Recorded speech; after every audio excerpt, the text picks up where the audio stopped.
Bonsoir à toutes et à tous, ravi de vous retrouver sur l'ADTV. Voici les titres de ce journal. C'est finalement le choix de l'itinéraire qui aura eu raison sur la marche de Manko Watu Sénégal. C'est au rond-point RTS que la foule a été dispersée à coups de grenades lacrymogènes. Plusieurs arrestations ont été notées. Les membres du Sutrail réclament de meilleures conditions de travail. Ils souhaitent le paiement de leur salaire. Mambaye Tunkara et compagnie ont rencontré la presse ce vendredi pour se faire entendre. 275 candidats pour seulement 60 places. Le concours d'entrée du lycée d'excellence scientifique de Diourbel se tient ces 17 et 18 octobre. Les filles représentent plus de la moitié des candidats en lice. Voici pour le sommaire, tout de suite le développement.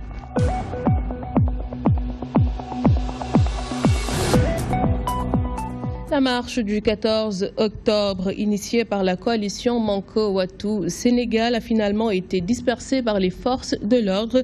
Les leaders de l'opposition n'ont pas voulu suivre l'itinéraire imposé par le préfet de Dakar. Plusieurs arrestations ont été notées, notamment celle de Guy Marius Sagna, le coordonnateur de la coalition Non aux APE. Plus de détails avec Ibrahim Fall. Autorisé avec un changement d'itinéraire, la marche de l'opposition a finalement dégénéré. Des bombes lacrymogènes pour disperser la foule, c'est le sauve qui peut.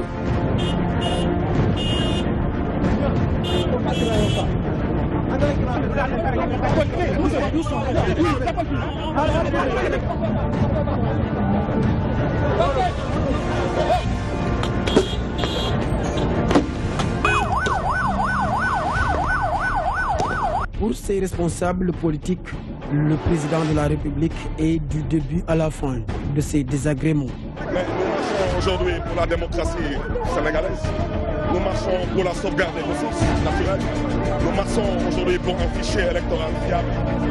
Et nous marchons surtout pour la dignité de la République sénégalaise. La lacrymogène est le meilleur témoin du fait que le peuple s'est exprimé aujourd'hui et donc ces misères qu'on a fait subir. Non, absolument pas. Ce que nous recherchions, c'est à nous lancer dans les traces de Thierno Souleymane Baal, de El Hadj Omar, de Maba Diakhou et de tous les grands qui nous font honneur, de Cheikh Amadou Bamba et de tout le monde. Et donc, nous n'avons pas de la haine, nous avons l'amour de notre patrie. Et Inch'Allah ou Rabbi, nous allons y arriver. Il fallait, d'accord, nous empêcher systématiquement de marcher. Ça montre tout simplement que la raison pour laquelle l'opposition, d'accord, s'organise pour marcher, c'est valable. Il y a un manque de liberté, il y a un manque de démocratie dans ce pays-là. Tout le monde, tous les démocrates sont empêchés de marcher. Tous les démocrates sont empêchés de se réunir. Et c'est contre ça qu'il faut dire non. C'est contre ça qu'il faut dire non, se dresser pour que la situation la change. La marche a dégénéré, comme vous l'avez vu, parce que nous n'avons pas en face un républicain, nous avons en face un dictateur. C'est ça qui est clair malheureusement. Vous vous rendez compte que l'opposition a voulu manifester pacifiquement, l'opposition a voulu faire respecter ses droits et nous sommes là pour réclamer la transparence, nous sommes là pour réclamer le respect des droits. Ce que vous devez savoir, c'est que ce combat sera maintenu. Nous ne pouvons pas reculer parce qu'il s'agit de la démocratie, il s'agit de notre pays et nous aimons notre pays. Nous ne pouvons pas reculer et nous ne reculerons pas. Il faut que ça soit très clair.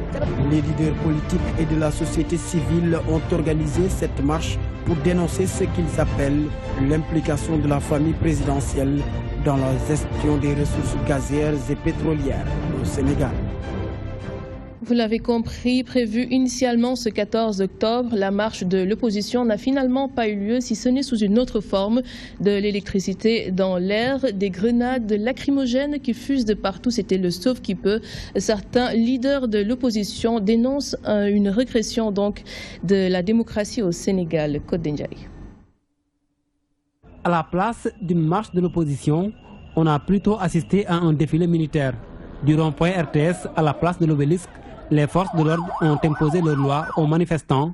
Difficile d'interpeller un leader d'opposition. Opposition républicaine qui avait demandé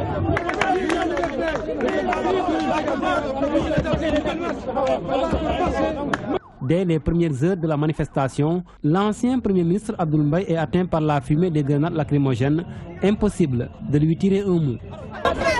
Nous continuerons de marcher jusqu'à l'extinction du soleil. Les choses se sont passées jusqu'à la Bourguiba. C'est d'ailleurs ici que certains leaders ont pu s'adresser à la presse. Ils dénoncent une dictature de la gouvernance sale. Vive le Sénégal, debout pour la transparence. Et nous allons libérer ce pays pour la gestion des affaires.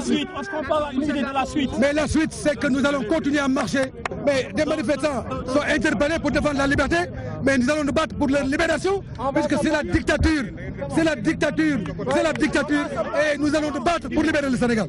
Après la guerre des procédures concernant l'itinéraire de la manifestation, place maintenant à la confrontation entre manifestants armés de pierres devant des forces de l'ordre qui se déchaînent à chaque occasion sur la foule. Cela s'est passé jusque dans les quartiers de Médina et Grand Dakar. Gestion du pétrole au Sénégal, Souleymane Ndéné Ndiaye livre sa pensée.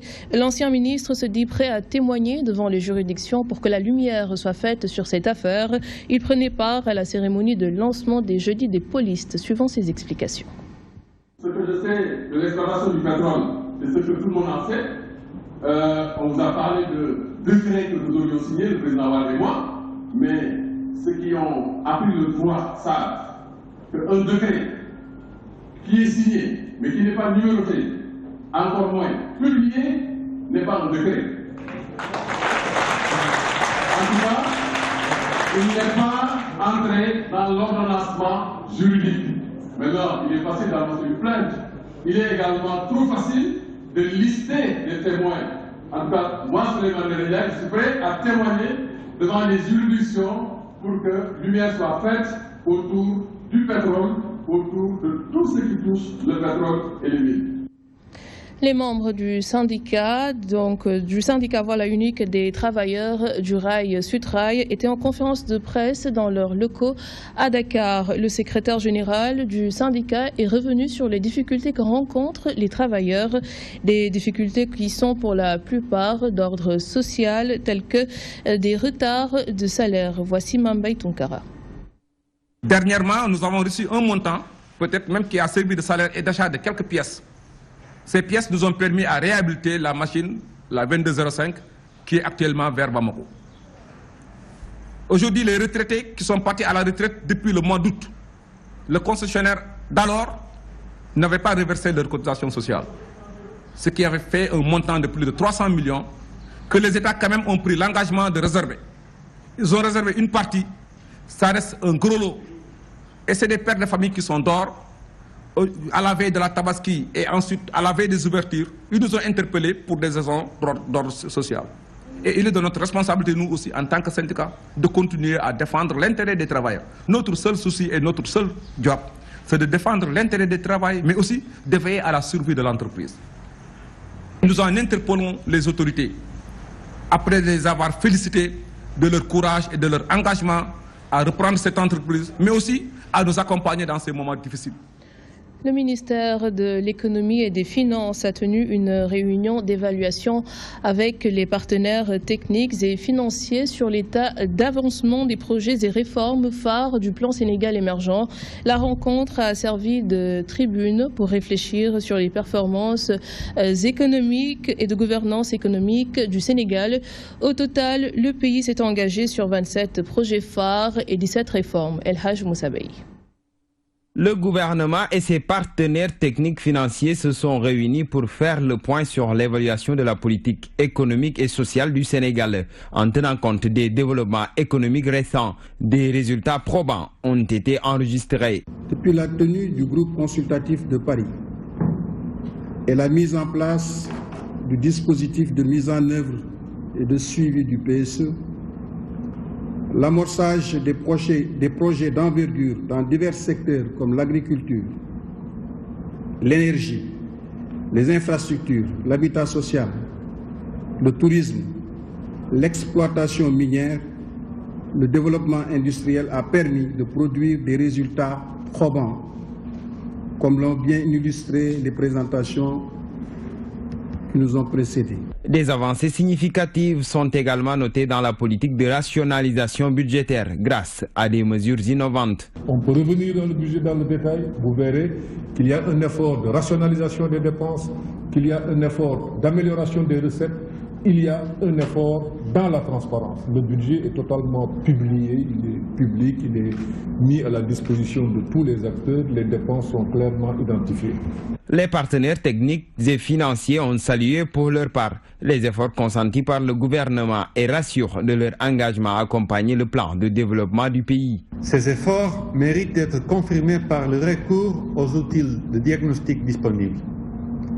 À cet effet, les partenaires renouvellent leur volonté d'accompagner le gouvernement dans la réalisation d'un nouveau PFA, donc pour l'évaluation de la gestion des finances publiques, et il encourage aussi le gouvernement à saisir l'opportunité de couronner cet exercice avec une évaluation TADAT, c'est-à-dire l'instrument d'évaluation du dispositif fiscal.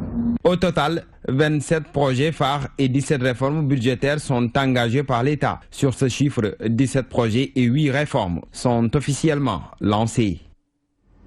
Éducation à présent, le concours d'entrée pour le lycée d'excellence scientifique de Diourbel aura lieu ces 17 et 18 octobre. C'est le directeur du bureau des examens et concours qui l'a fait savoir. 275 candidats sont en lice pour seulement 60 places.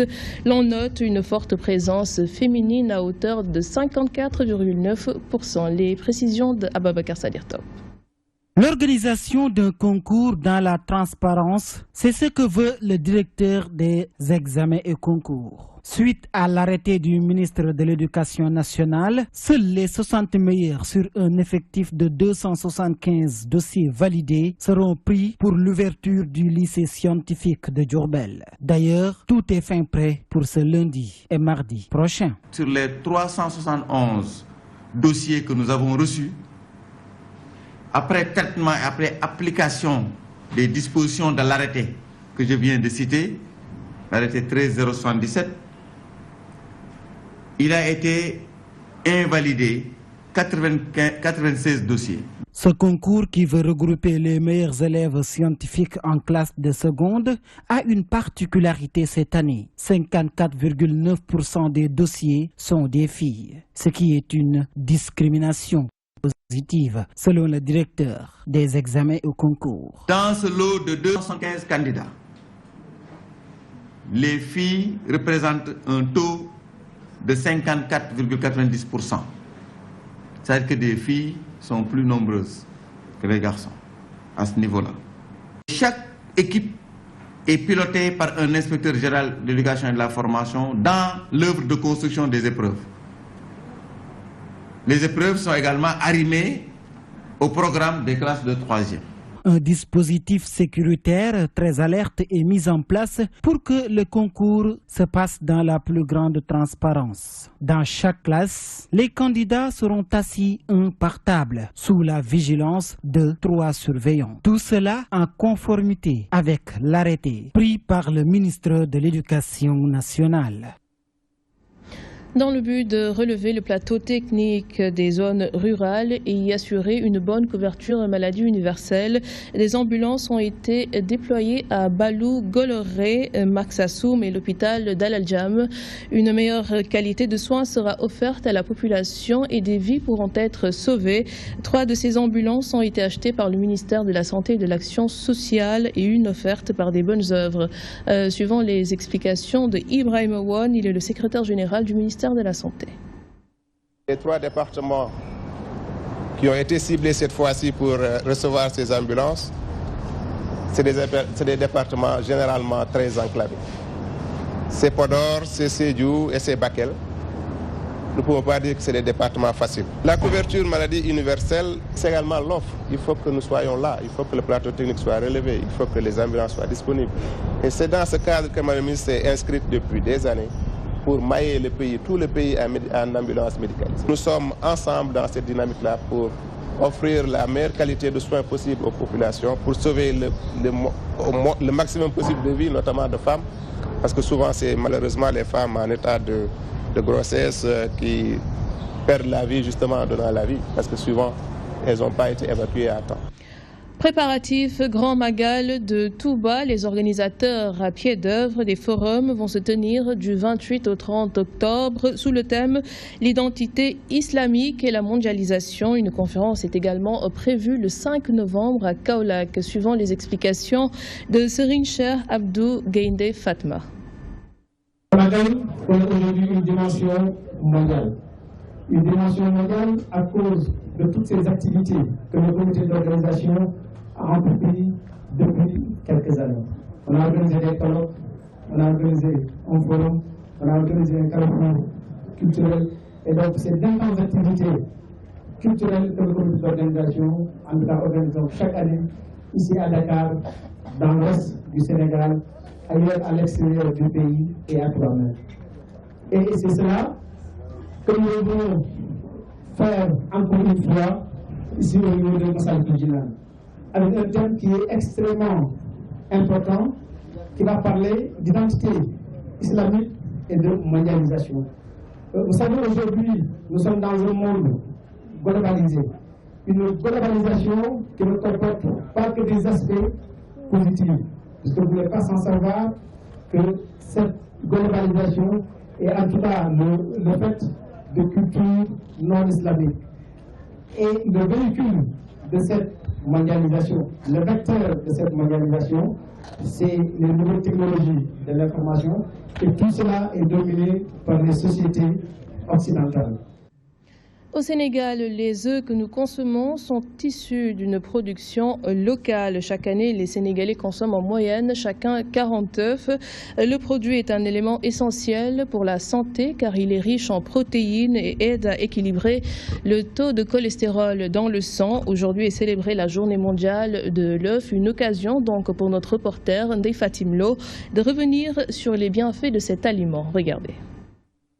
Selon le groupe Sedima, la production d'œufs de consommation est passée de 324 millions d'unités en 2005 à 494 millions d'unités en 2011, soit une croissance unitaire de 34,4%. Chaque année, un Sénégalais consomme au moins 40 œufs. Pendant longtemps, l'œuf a été catalogué comme l'un des aliments dont la consommation fréquente pouvait nuire à la santé. On disait de cet aliment qu'il était l'un des principaux responsables de l'augmentation du taux de cholestérol dans le sang. Ces affirmations ont été démenties récemment grâce aux recherches scientifiques. Il a été démontré que l'œuf n'altère en aucun cas le taux de cholestérol. Le blanc d'œuf est composé pratiquement de 100% de protéines. Ce dernier est une albumine qui constitue une composante bien équilibrée en acides aminés essentiels. Aussi, il est très digeste quand il est cuit. Le jaune d'œuf, quant à lui, est un élément essentiel qui permet de faire baisser le taux de cholestérol sanguin et d'améliorer le rapport entre le bon et le mauvais cholestérol. S'y ajoute aujourd'hui, l'œuf est très utilisé comme produit de beauté. Les femmes les utilisent pour des masques. L'œuf redonne de l'éclat aux cheveux ternes. Il les nourrit, les fortifie, les rend plus souples et brillants. Il resserre les pores du visage, retend la peau et donne un effet bonne mine visible immédiatement. L'œuf est un aliment qui possède plein d'atouts à être ajouté dans notre alimentation. C'est un aliment très dense en nutriments malgré la présence d'acides gras saturés et de cholestérol. Consommé en bonne qualité, il s'intègre très bien dans le cadre d'une alimentation équilibrée. Enfin, il possède également un autre atout majeur, son prix, qui le rend accessible. Voilà donc Ndeye Fatim Lo et tout de suite nous allons retrouver Ndeye Aram Touré pour le journal de Gorée. À vous Ndeye Aram. Bonsoir Léna, vous l'avez dit, nous continuons avec l'information et tout de suite les titres. L'Afrique minée par 300 ans d'esclavage, l'île de Gorée marquée d'une empreinte indélébile. La maison des esclaves regorge de souvenirs. Le conservateur nous rafraîchira la mémoire dans ce journal. La tarification de la chaloupe Dakar-Gorée ne fait pas l'unanimité. Beaucoup d'étrangers parlent de discrimination. Ils souhaitent que l'EPI soit structuré.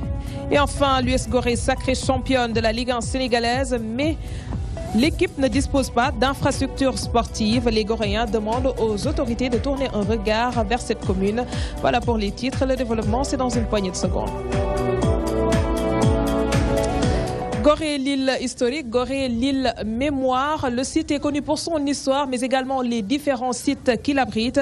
À la Maison des Esclaves, le conservateur Éluard Colly revient ici sur l'histoire de ce site emblématique. Selon lui, chacun devrait avoir un devoir de mémoire. C'est il, nous dit Kodendjaï. Gorée, une île pleine d'histoire avec à la clé 600 ans de domination étrangère, lieu de déportation d'esclaves africains.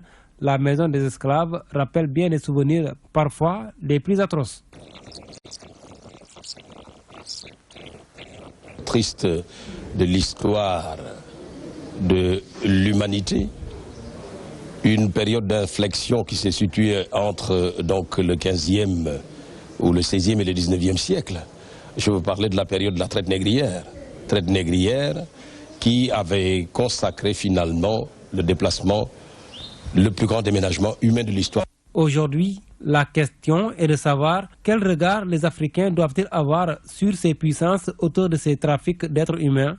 Que la mémoire des victimes puisse être évidemment préservée, que les uns et les autres reconnaissent la part qu'ils ont eu à prendre dans la commission du forfait, afin que nous puissions nous mettre ensemble et permettre aux descendants justement des victimes de faire le deuil de tous ceux-là qui avaient été concernés et qui ne sont sans doute plus là aujourd'hui. Le successeur du doyen Joseph Ndiaye pense comme son mentor, pardonner, mais pas question d'oublier. La mémoire doit être préservée, c'est la seule réparation qui vaille. Parce qu'on ne peut pas mettre un coup sur la vie d'un individu. Mais si on ne peut pas mettre un coup sur la vie d'un individu, eh bien cela ne doit pas disculper évidemment les protagonistes. L'esclavage est considéré par les Nations Unies comme étant un crime contre l'humanité. L'Afrique aura payé un lourd tribut de ce commerce des nègres dont les séquelles restent toujours visibles sur le continent.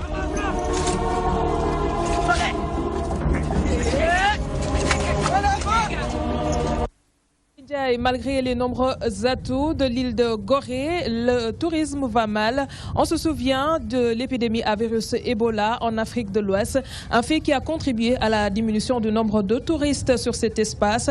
Une mauvaise passe pour l'activité touristique. Toutefois, les artisans prônent la relance de la destination Sénégal, n'est-ce pas, Abigail? L'activité artistique tourne au ralenti à Gorée depuis plus de 2 ans.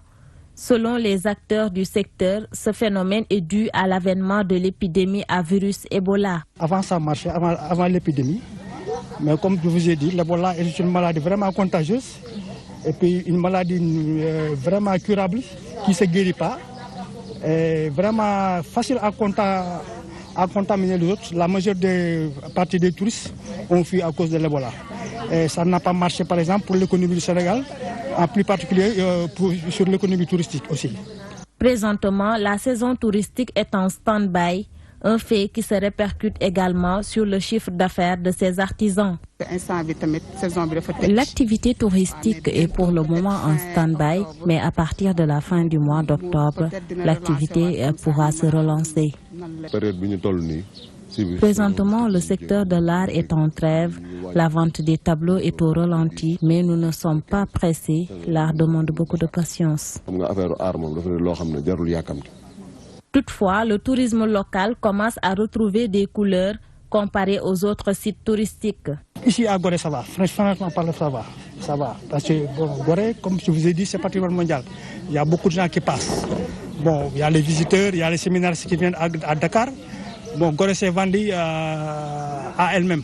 Donc vraiment, il y a beaucoup de gens, même si l'on une journée à Dakar ou bien 2 jours, ils vont se consacrer pour venir visiter Gorée.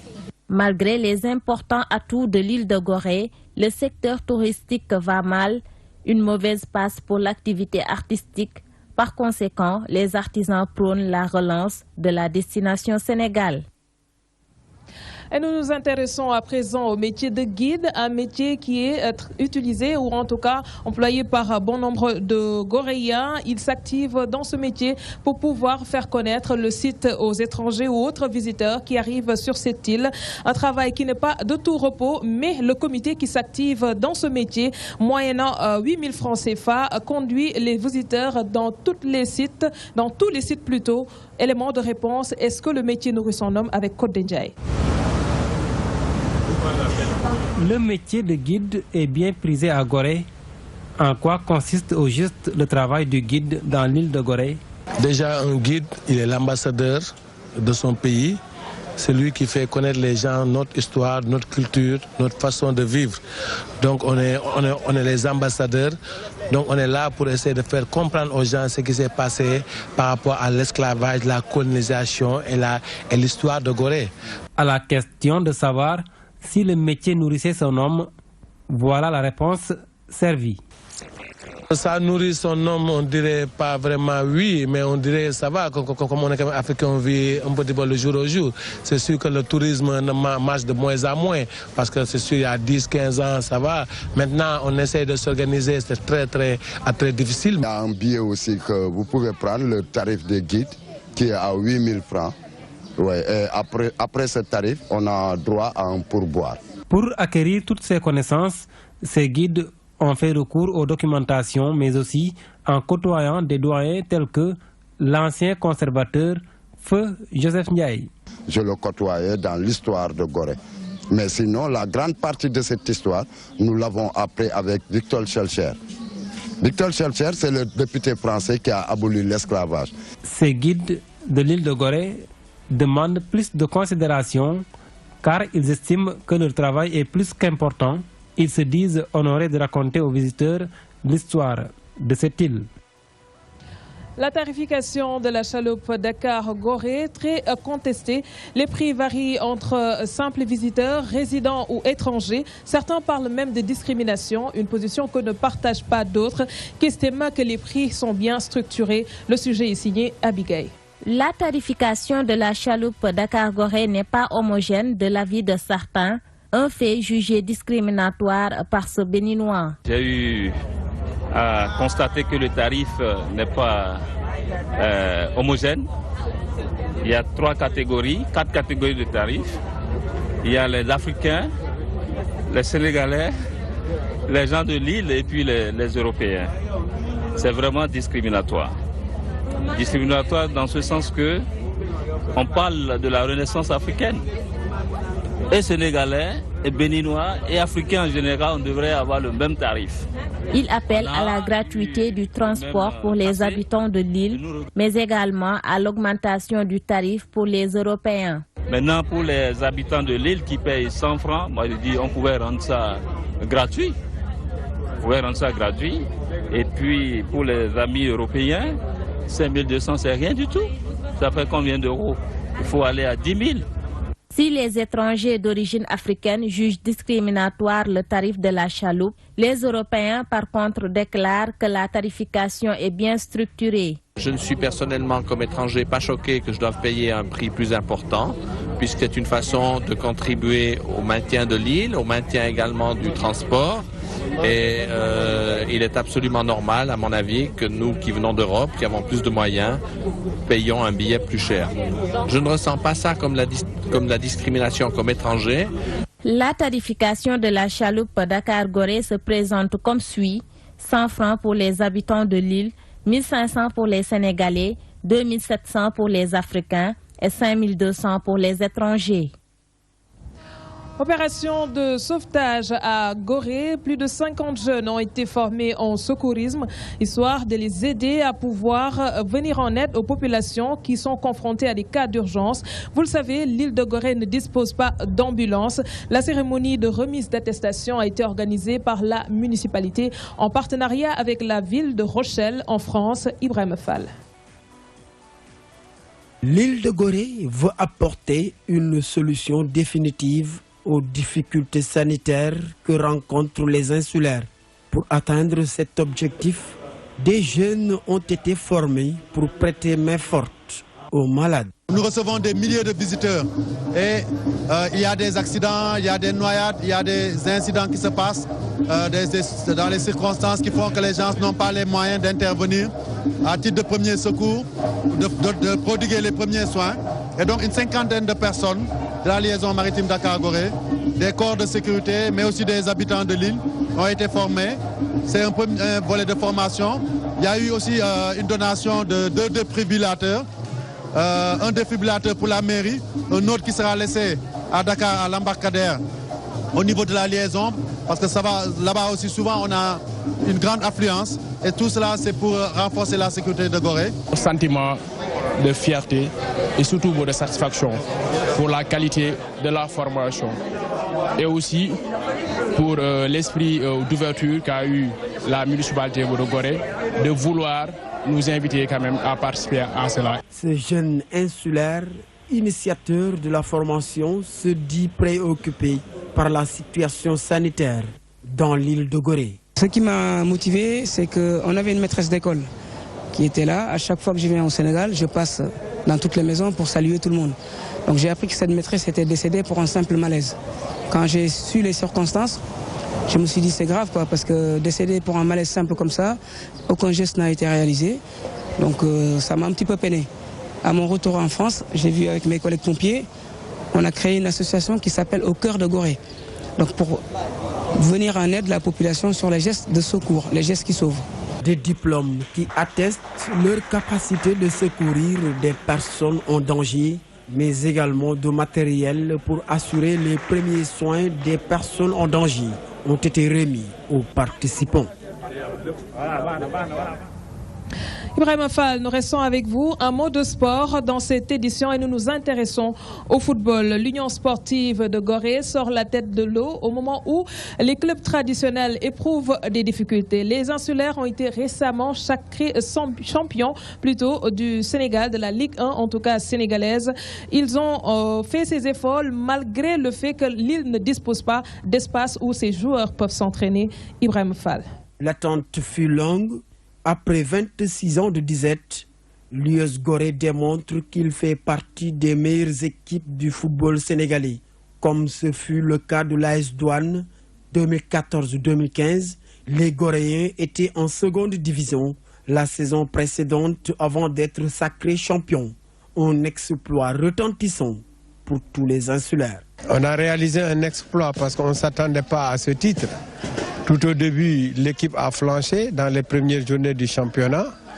Les gens ne nous attendaient pas. On s'est battu. Dans la première moitié du championnat, on a commencé à comprendre qu'il y avait des choses à prendre. Et le début du championnat retour, les garçons se sont battus. Et quand on a senti qu'il fallait prendre quelque chose, on s'est battu et on est devenu champion. J'ai su que Gorée était champion. C'était un réel plaisir. J'étais très content de cela. J'avais même appelé ici pour les féliciter, tout ça. L'île de Gorée manque d'espace pour la construction d'infrastructures sportives. L'équipe s'entraîne hors de ses bases, ce qui semble être un paradoxe. C'est un terrain très réduit avec une particularité, un baobab au milieu. Donc ce terrain-là donne aux joueurs beaucoup de jeux. C'est vrai que nous n'avons pas de terrain, mais les terrains sont partout au Sénégal et dans le département de Dakar. Donc nous avons un petit terrain symbolique où il y a un baobab qui trône au milieu. Ça c'est de l'histoire, parce que l'île est classée patrimoine mondial de l'humanité. Mais il ne faut pas perdre de vue que l'US Gorée fait partie des doyens des clubs du Sénégal.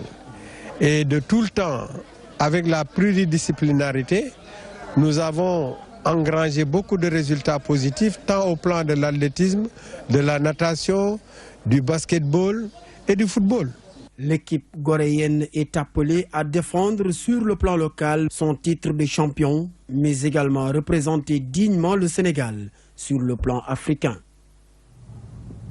Merci Ibrahim Fall. Nous retournons à Dakar. Lena, c'était la dernière page de cette édition spéciale. Merci beaucoup à vous, donc Ndeye Aram Touré qui était en direct de Gorée. Et voilà ce qui met un terme d'ailleurs à cette édition. Merci de nous avoir suivis. L'information se poursuit avec la BBC et c'est tout de suite.